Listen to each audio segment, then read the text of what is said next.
The stars looked different from Nexus Station. They seemed colder somehow, more distant, as if the universe itself was watching and waiting. Ambassador Sarah Chen stood at the observation deck, her reflection ghosting across the transparent aluminum viewport. Behind her, the massive diplomatic hub stretched out like a city suspended in the void, orbiting a neutron star that pulsed with rhythmic precision. She had dreamed of this moment since childhood.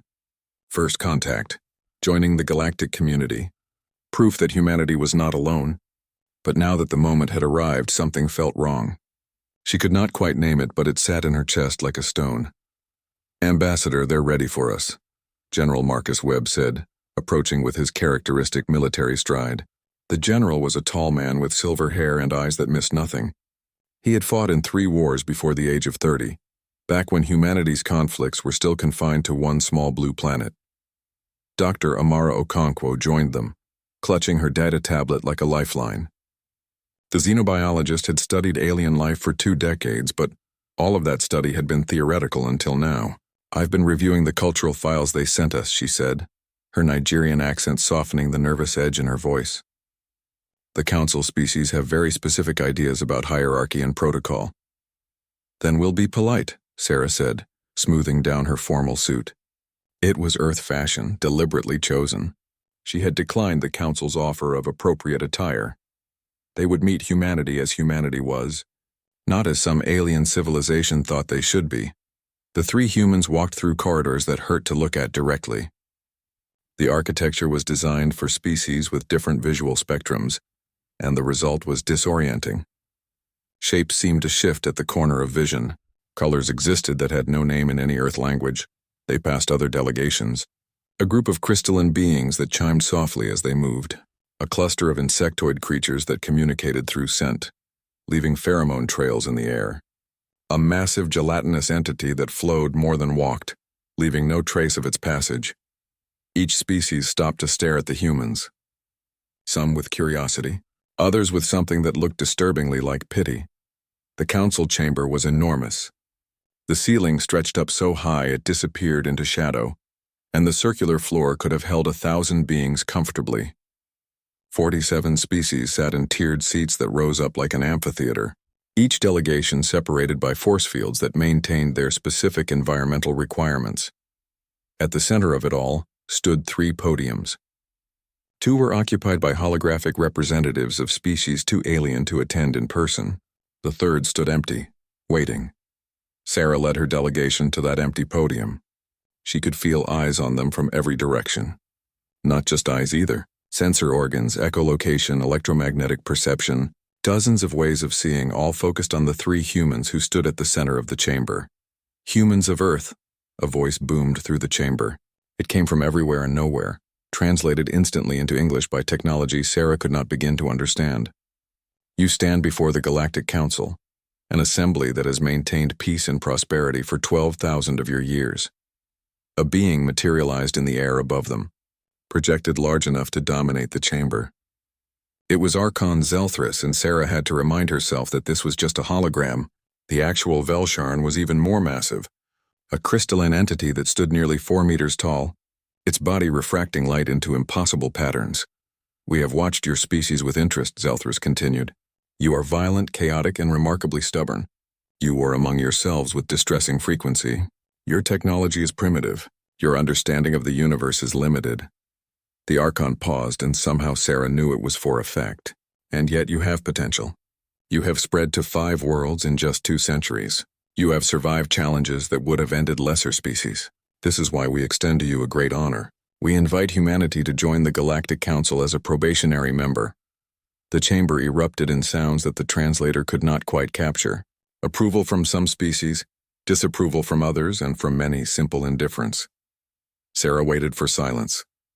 "We are honored by the Council's attention," she said, her voice steady despite the acoustics that made her words echo strangely. "We would like to review the terms of membership." Another hologram appeared before them, this one displaying a document that scrolled past faster than human eyes could track. General Webb's jaw tightened. Dr. Okonkwo leaned forward, squinting. "The terms are standard," a new voice said. This one belonged to a Krell. a species known for their technological superiority. The Krell looked vaguely reptilian, but that was where any resemblance to Earth creatures ended. Its skin shifted colors constantly, and it had too many joints in its limbs. All new member species accept these conditions. You should feel privileged. Sarah scanned the document as it slowed to a readable pace. The words were carefully chosen, diplomatic, but the meaning was clear. Humanity would surrender control of its military expansion. Earth would be limited to its current 5 colony worlds for the next 200 standard years. Human technology development would require council approval. Earth's resources would be subject to council allocation, and buried deep in the subclauses, something that made Sarah's blood run cold. Mandatory genetic optimization programs required military conscription for council peacekeeping operations. Oversight of Earth's government structure. This is not membership, General Webb said quietly. This is subjugation. This is how civilization functions, Archon Zelthrus said, and now the hologram turned to look directly at the general. Young species lack the wisdom to govern themselves effectively. The Council provides guidance, structure, and protection. In return, member species contribute to the greater good. And if we refuse? Sarah asked. The chamber went silent. It was not a comfortable silence. It was the silence of predators watching prey make an unexpected move. Refuse? Zelthrus seemed genuinely confused by the concept. No species refuses Council membership. To exist outside the Council is to exist outside galactic civilization. You would be isolated, cut off from trade, from knowledge, from the protection of Council law. Your colony worlds would fail. Your species would stagnate and die. A chorus representative spoke next, its voice actually composed of 1,000 voices speaking in perfect unison. The effect was unsettling. There are dangers in the galaxy, human.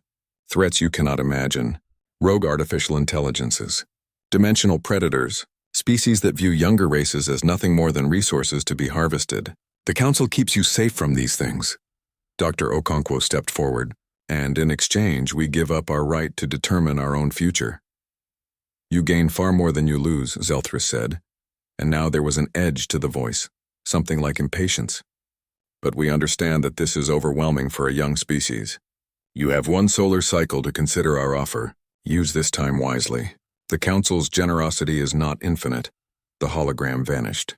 The chamber began to empty as delegates filed out, most of them still staring at the humans with that same expression. Pity mixed with curiosity, like scientists watching rats in a maze. Sarah, Marcus, and Amara stood alone at the podium. Around them, the massive chamber seemed to press down with the weight of 12,000 years of history. 12,000 years of younger species accepting these terms, binding themselves to a system they had no part in creating. Ambassador, General Webb said softly. We need to talk privately, Sarah nodded. She took one last look at the Council chamber, at the empty seats where 47 civilizations had just told humanity how the universe worked. Something was very wrong here, and they had 1 solar cycle to figure out exactly what. The 3 humans walked out of the chamber, unaware that their presence had already begun to shift something fundamental in the ancient machinery of galactic politics. Behind them in the empty seats, sensors recorded everything. The Council was always watching, and for the first time in a very long time, the Council was uncertain. The quarters assigned to the human delegation were comfortable enough, if unsettling. The walls shifted colors based on some algorithm that responded to biological feedback, and the furniture adjusted its shape automatically. General Webb had disabled that feature within 5 minutes, preferring his chair to stay one consistent form. Sarah Chen sat at the desk, scrolling through the membership contract for the 5th time. Each reading revealed new concerns hidden in the careful diplomatic language. Dr. Okonkwo paced the room, her tablet displaying comparison charts between the human genome and approved Council genetic templates. This clause here, Amara said, stopping to point at her screen. Section 12, subsection 47. It requires all member species to undergo genetic optimization within 3 generations. They call it harmonization, but what they're describing is forced evolution. They want to edit out what they call aggressive tendencies, excessive individualism, and uncooperative behavioral patterns. They want to edit out what makes us human, Marcus said flatly. He stood by the viewport, arms crossed, watching the stars. I've seen the psychological profiles of Council species. They think alike, act alike, value the same things. That's not diversity. That's conformity wearing a mask. Sarah highlighted another section. And this. Mandatory military service. All member species must provide troops for Council peacekeeping operations. The ratio increases based on population. For Earth, they're asking for 2 million personnel per standard year. 2 million, Amara whispered. Every year. Forever. I did some checking, Marcus said, turning from the window. I pulled up the historical records they made available to us.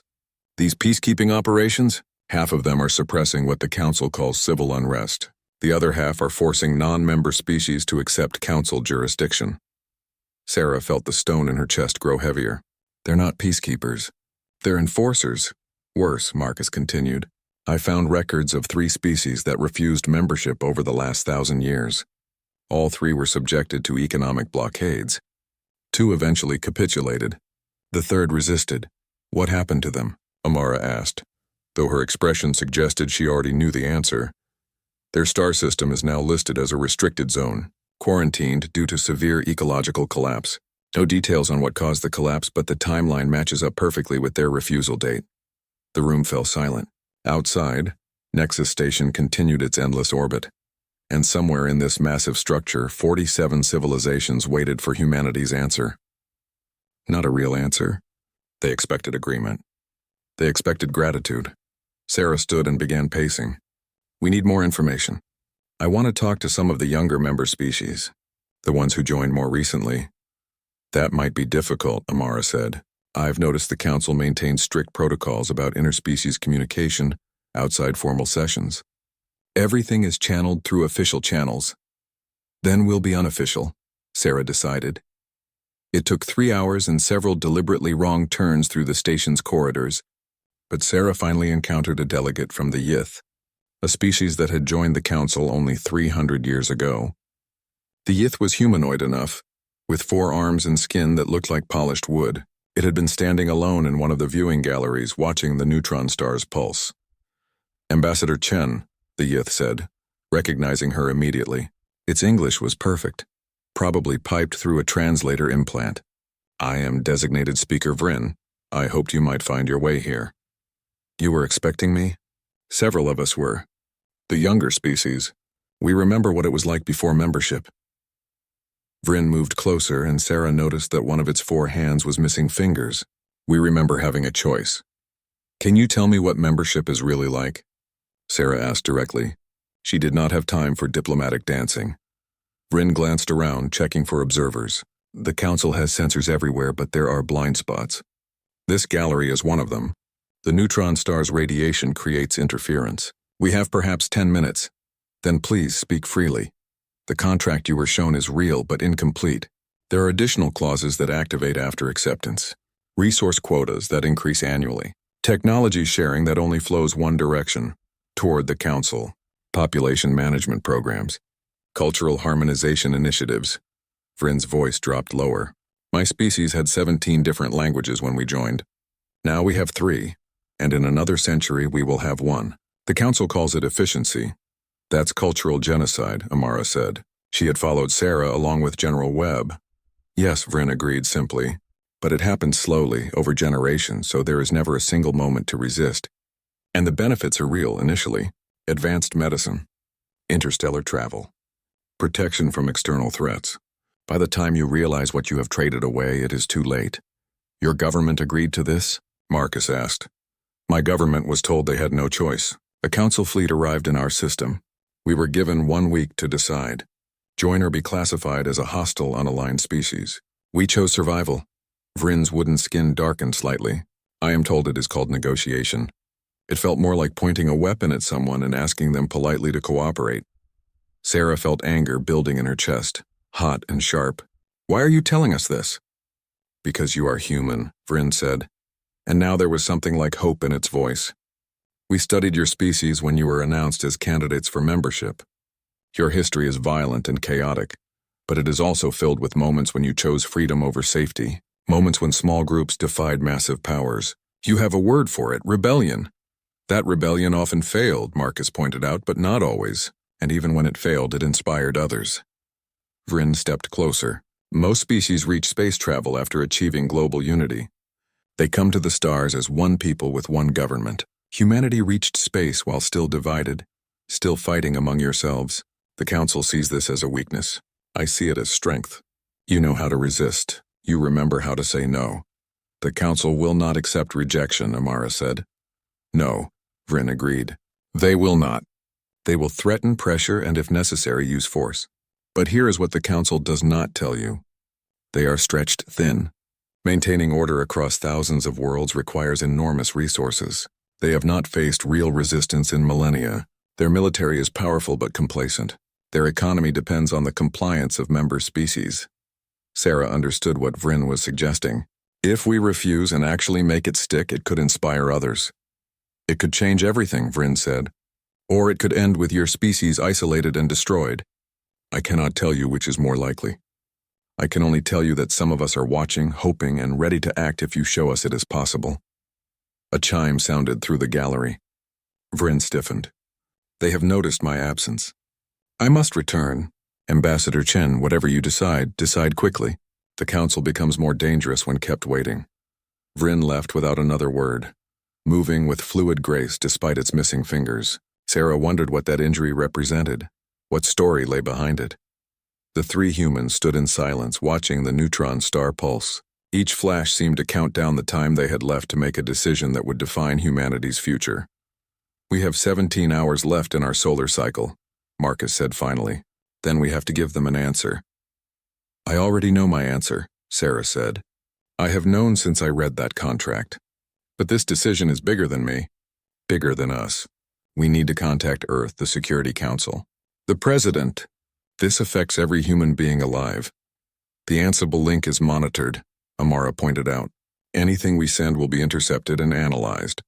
Let them listen, Sarah said. We have nothing to hide. We're not plotting rebellion. We're just deciding whether we want to be free. They returned to their quarters and composed the message. Sarah kept it simple and direct. She outlined the terms of membership, the hidden clauses, the conversation with Vryn. She explained what acceptance would mean for humanity's future, and she asked for guidance. The response came 6 hours later, after consultation with every major government on Earth and the colony worlds. It was unanimous. Earth would not trade freedom for false security. Earth would not surrender its right to self-determination. Earth would not allow its children to be genetically modified into compliance. Earth refused.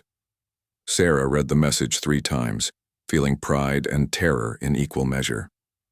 Pride that humanity could still choose courage over comfort. Terror at what that choice might cost. Ambassador?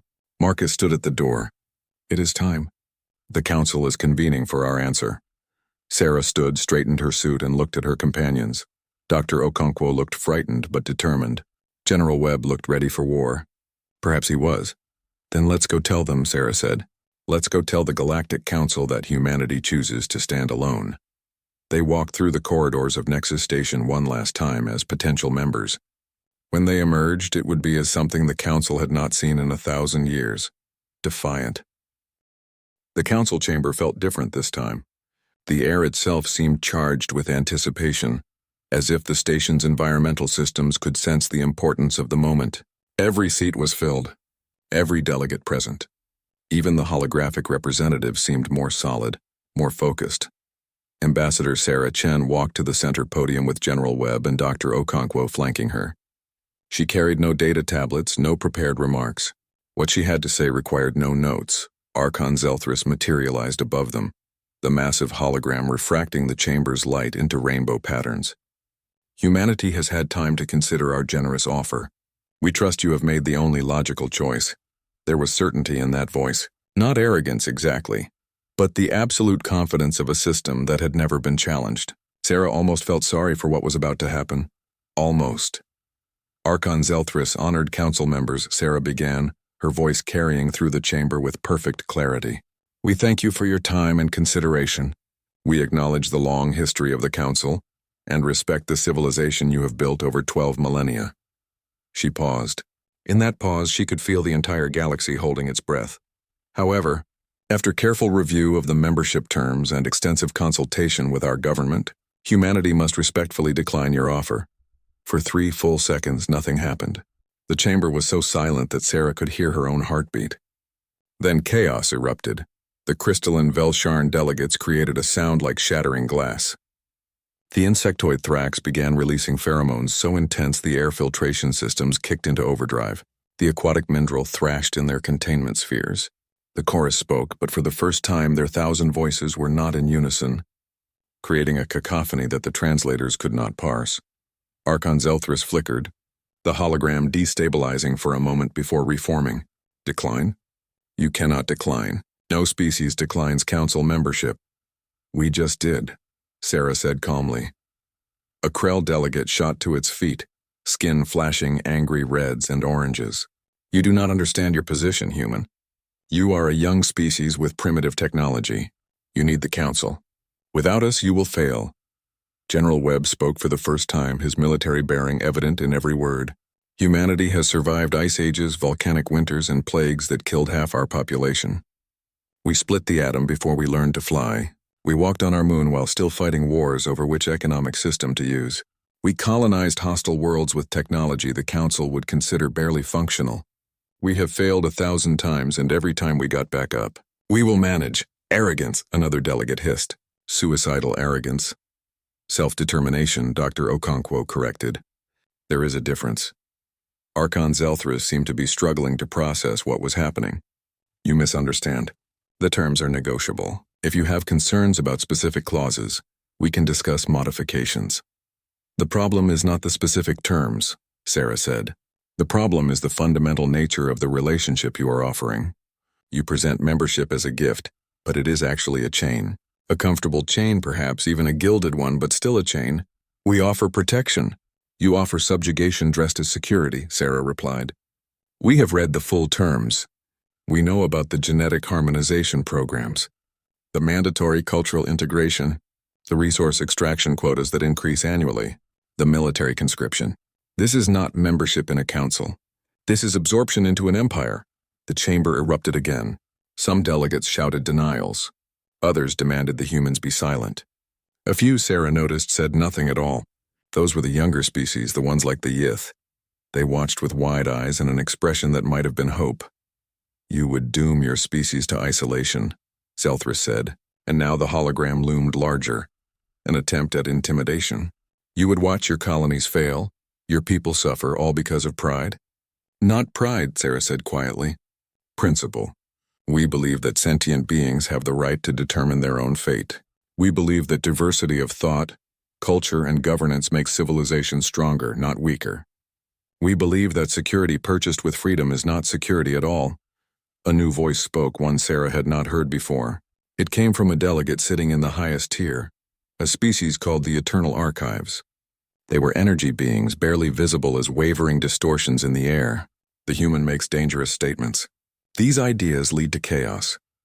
These ideas built 5 human civilizations across 5 worlds, General Webb said. Messy civilizations, yes. Chaotic sometimes, but alive, growing, free. The chorus finally achieved unity again, all their voices speaking as one. You speak of freedom, but you do not understand what you are refusing. There are threats in the galaxy that would devour your species in days. The harvester fleets, the void, the machine consciousnesses that view biological life as a computational error. The Council has kept these threats at bay for millennia. Without us, you are prey. Then we will learn to hunt, Marcus said simply. Archon Zelthrus's hologram flickered through several colors, a sign of extreme agitation. This is foolishness. We can give you 3 more solar cycles to reconsider. Return to your people. Explain the reality of your situation. Come back with a rational response. We are being rational, Sarah said. You are the ones who seem confused. You have spent 12,000 years believing that your way is the only way, that younger species should be grateful for your guidance. But guidance freely given is one thing. Control demanded is something else entirely. You will regret this, a delegate called out. Perhaps, Sarah acknowledged. But they will be our regrets made by our choices. That is worth more to us than any amount of safety. She turned to leave. Marcus and Amara moved with her, a unified front. They made it 5 steps before Zelthrus spoke again. If you walk out of this chamber, there will be consequences. Sarah stopped but did not turn around. I am sure there will be. Trade with Council species will be prohibited. Your ships will not be welcome in Council space.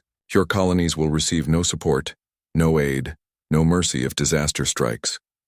We understand.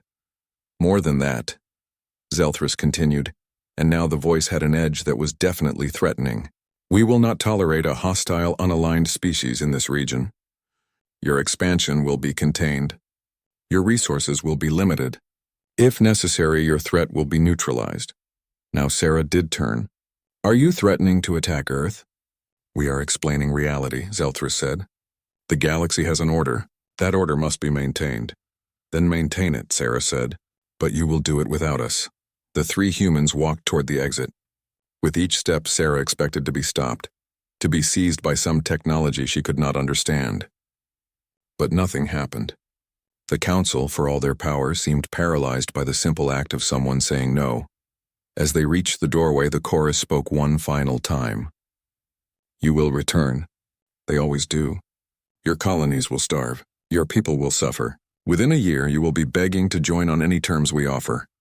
General Webb paused at the threshold. He looked back at the assembled delegates, at the representatives of 47 species who had never known anything but compliance. You are welcome to try, he said. Then the three humans walked out. Behind them, the council chamber descended into chaos. Delegates shouted at each other in a dozen languages. Accusations flew. Some blamed the council leadership for mishandling the situation. Others called for immediate military action. The younger species said nothing, but they watched the doorway where the humans had disappeared with something that looked remarkably like admiration. Sarah, Marcus, and Amara did not stop walking until they reached their ship. It was a small vessel by council standards, barely worth noticing, but it had been built by human hands using human ingenuity, and it would carry them home. As they prepared for departure, Sarah looked at the massive structure of Nexus Station one last time. Somewhere in there, the council was deciding humanity's fate, planning their response, calculating their next move. But for the first time in 12,000 years, they were doing it while dealing with something they had forgotten existed. Uncertainty. The human ship detached from the station and turned toward home. Behind them, the council deliberated. Ahead of them, Earth waited. And scattered across the galaxy, younger species who had spent centuries under council rule began to wonder, if humanity could say no, could they? The answer to that question would reshape the galaxy. But that was a problem for another day. Right now, Sarah Chen had to get home and prepare her people for what was coming, because the council's threats were real. The consequences would be severe. Humanity had just declared independence from the most powerful force in the known galaxy, and they had done it with nothing but 3 people, 1 small ship, and the simple courage to walk away. It would have to be enough. The stars ahead looked different now. Not cold and distant, but full of possibility. Full of danger too, certainly, but danger faced freely was better than safety purchased with chains. Sarah settled into the pilot's chair and began the calculations for the jump to Earth. General Webb checked their weapon systems, minimal as they were. Dr. Okonkwo started compiling her report, documenting everything they had learned. None of them spoke about what they had just done. There would be time for that later, time for doubt and fear and second-guessing. For now, they had a long journey home. And what the Council fleet arrived at the edge of human space exactly 37 days after the walkout. 43 warships, their hulls gleaming with the symbol of galactic authority, arranged themselves in a perfect blockade formation around humanity's outer colony of New Brisbane. Admiral Kethras of the Velsharn commanded the fleet from the flagship Eternal Judgment, confident that this show of force would be sufficient. It had always been sufficient before. On New Brisbane, Governor Lisa Park stood in the colony's command center, watching the holographic display as the council ships took position. Around her, the command staff worked with controlled urgency, organizing resources, coordinating with the other human colonies, preparing for siege. They are hailing us, the communications officer said. Put them through. Admiral Kethras's crystalline form appeared, refracted light dancing across its surface. Governor Park, I am authorized to deliver the Council's terms. Cease all interstellar travel. Submit to Council inspection of your facilities. Reduce your population to sustainable levels. Await further instructions. Compliance will be rewarded. Resistance will be noted. Lisa Park had served in Earth's Navy for 20 years before accepting the governorship. She had fought pirates, suppressed mutinies, and once held a damaged ship together through sheer force of will for 3 days until rescue arrived. She did not frighten easily. Admiral Kethris, I am authorized to deliver humanity's response. No. The hologram flickered. You do not understand the situation. We are not here to negotiate. We are here to enforce order. Then enforce it, Lisa said. But we will not surrender our freedom because you parked some ships in our space. We will cut off your supply lines. Your colony will fail. We will adapt. The transmission ended. The blockade began. The council had done their research. They knew New Brisbane imported 60% of its food from Earth and the agricultural colony of New Kerala. They knew the colony's life support systems required rare minerals from the mining operations on New Damascus. They knew that without regular supply shipments, New Brisbane would face rationing within 3 months and critical shortages within 6. What the council did not know was that humans had spent 2 centuries colonizing worlds that did not want to be colonized. Worlds with toxic atmospheres, hostile ecology, and resources that required stubborn ingenuity to extract. Humans had learned to survive in places where survival should have been impossible. 3 weeks into the blockade, New Brisbane's agricultural domes completed a rapid expansion using locally fabricated materials. The quality was not perfect, but it would keep people fed. The hydroponic systems were redesigned to use less water. Food rationing began, but it was organized, fair, and accepted by the population with the kind of grim determination that the council mistook for desperation. It was actually resolve. On New Damascus, the mining colony run by Director Chen Feng, the council's blockade had an unexpected effect. Cut off from Earth's oversight and regulations, the miners began experimenting with techniques that the safety boards had previously rejected as too risky. They dug deeper, refined faster, extracted more efficiently. Accidents happened. People died. But the flow of rare minerals actually increased. When asked about the casualties, Director Chen said simply, "They volunteered. We all did. Better to die free than live as prisoners." The council fleet intercepted this transmission and found it incomprehensible. Captain Sarah Okoro of the freighter Indomitable Will became famous in the 4th month of the blockade. Her ship, carrying medical supplies desperately needed on New Brisbane, was surrounded by 6 council frigates. The council commander ordered her to surrender her cargo and return to Earth.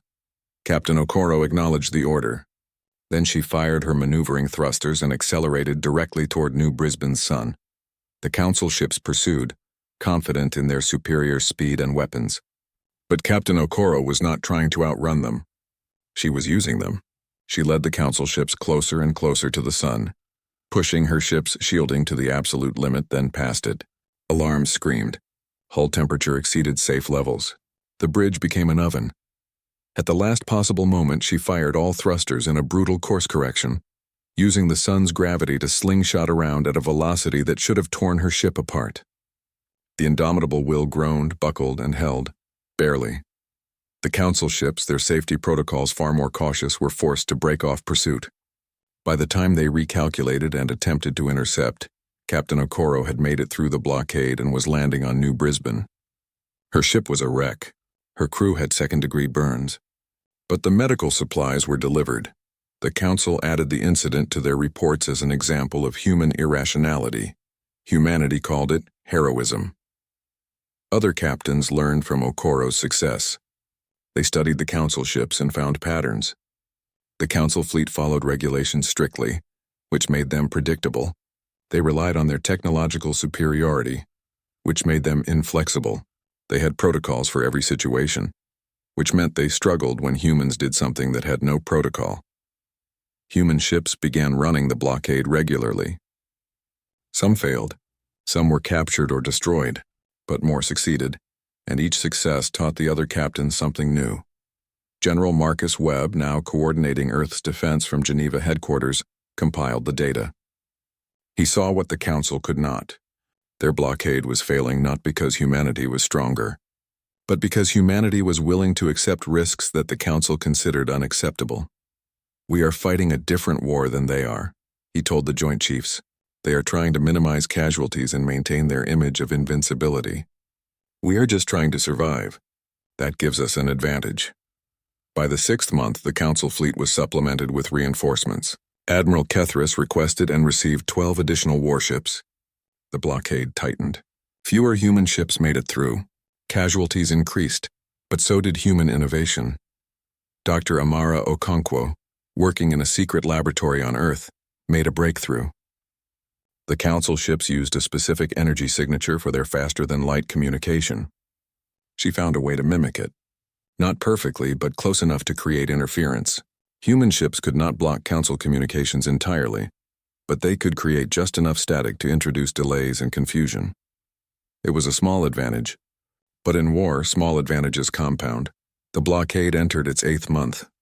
The Council's expenses mounted. Maintaining 43 warships plus support vessels in constant deployment was expensive. The Council treasury began asking uncomfortable questions about return on investment. Meanwhile, unrest was growing on several Council worlds. Not rebellions, not yet, but questions.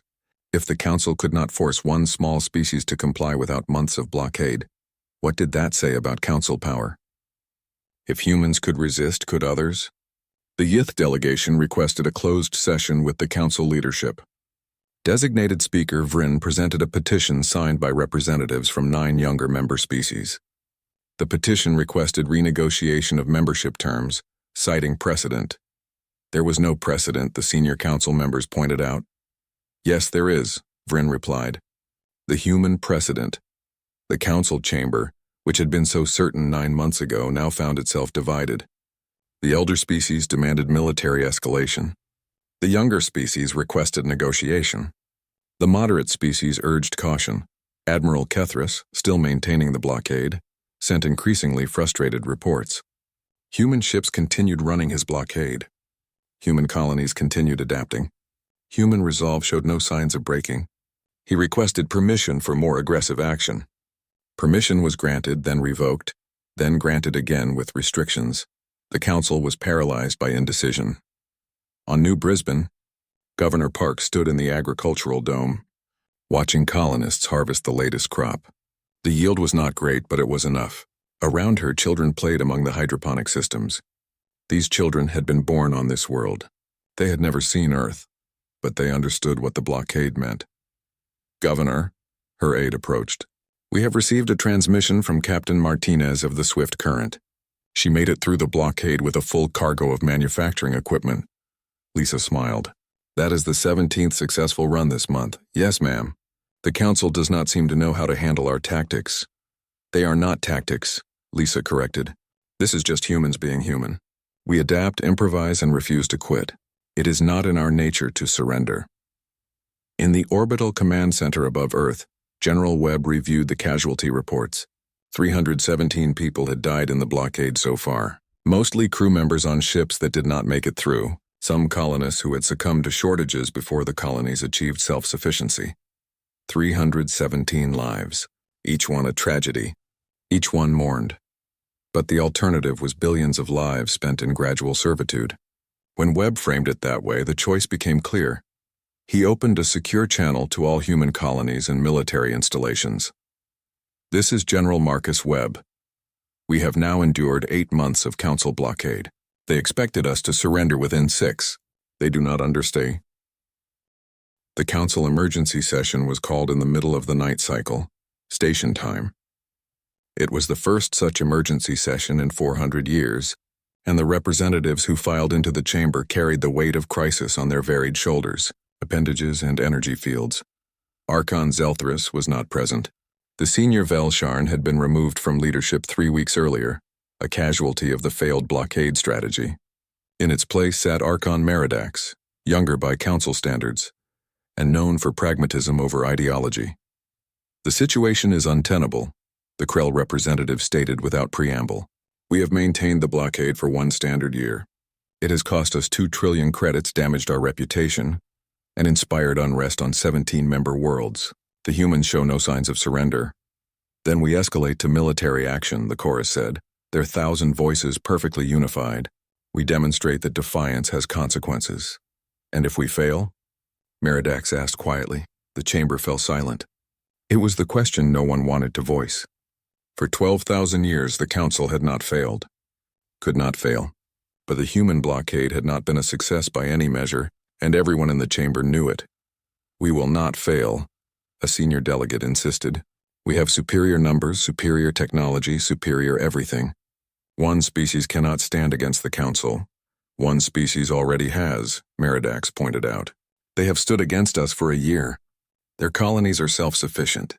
Their ships run our blockade at will. And more concerning, 12 other member species have formally requested renegotiation of their membership terms.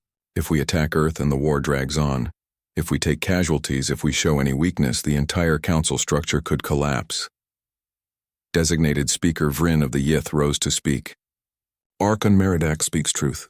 The younger species are watching this situation carefully. We see in humanity something we had forgotten: the right to choose, the courage to refuse. If the Council destroys Earth, you will have a martyred example. If the Council fails to destroy Earth, you will have proof of your vulnerability. Then what do you propose?" The Eternal Archives asked, their energy form pulsing with agitation. "That we simply accept human defiance?" "I propose we acknowledge reality," Meridax said. "The humans do not fit our model of civilization. They are chaotic, individualistic, and irrationally stubborn, but they are also innovative, adaptable, and determined. These traits could be useful to the Council if properly channeled. You suggest negotiation?" The chorus sounded offended by the very concept. "I suggest evolution," Meridax replied. "The Council has operated one way for 12 millennia. Perhaps it is time to consider that there might be another way. Not for all species, but for some. A different relationship. Not membership, but partnership." The debate that followed lasted for 6 hours. The elder species argued for maintaining traditional structures. The younger species argued for reform. The moderate species tried to find middle ground. But underneath all the arguments was one undeniable fact: the status quo had failed. Finally, after exhausting all other options, the Council voted. The result was narrow but clear. Meridax was authorized to approach Earth with new terms.